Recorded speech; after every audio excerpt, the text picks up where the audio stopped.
2 কোটি মানুষ তাকে এই সম্বর্ধনা দিতে এই এয়ারপোর্টের কাছাকাছি উপস্থিত হয়েছেন। প্রায় 50,000 লোক নিয়ে ঢাকায় আসছি।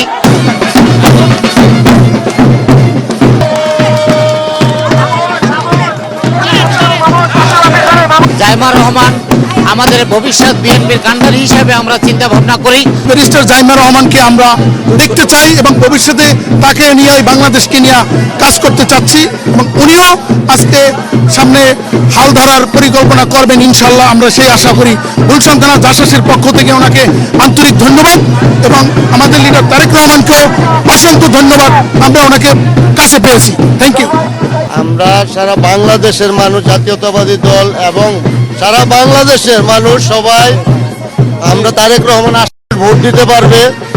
ভোটের স্বাধীনতা, দেশে স্বাধীন ফিরে আসছে তারেক রহমান আসলে, আমাদের জন্য তারেক রহমান আসলে আরো সবার মনে সাহস আসবে। আমাদের দলের ভিতরে আরো কুন্দুল যা ছিল সম্পূর্ণ দূর হয়ে আমরা সবাই একসাথে কাঁধে কাঁধ মিলিয়ে আমরা দল পরিচালনা করতে পারবে। পটুয়াখালী জেলা বিএনপির সভাপতি স্নেহাংশু সরকার কুটি এবং সাধারণ সম্পাদক টোটনের নেতৃত্বে প্রায় 50,000 লোক নিয়ে ঢাকায় আসছি।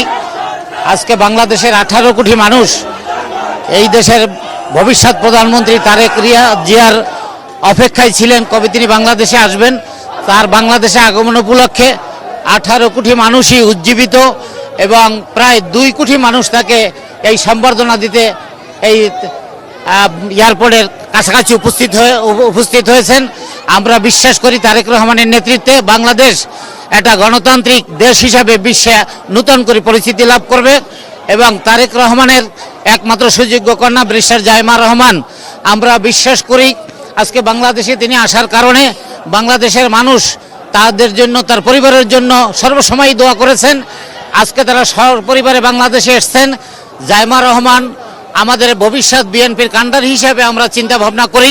যদি আমাদের ভারপ্রাপ্ত চেয়ারম্যান তারেক রহমান নেতৃত্বের পরে জাইমা রহমান বিএনপির হাল ধরতে চায়, আমরা বিএনপির সমস্ত পর্যায়ের নেতাকর্মীরা সর্বোত্তকভাবে আমরা তাকে সহযোগিতা করব এবং আমরা তাকে বিএনপির প্রথম সারির নেত্রী হিসাবে আমরা আগামী দিনে তাকে দেখতে চাই।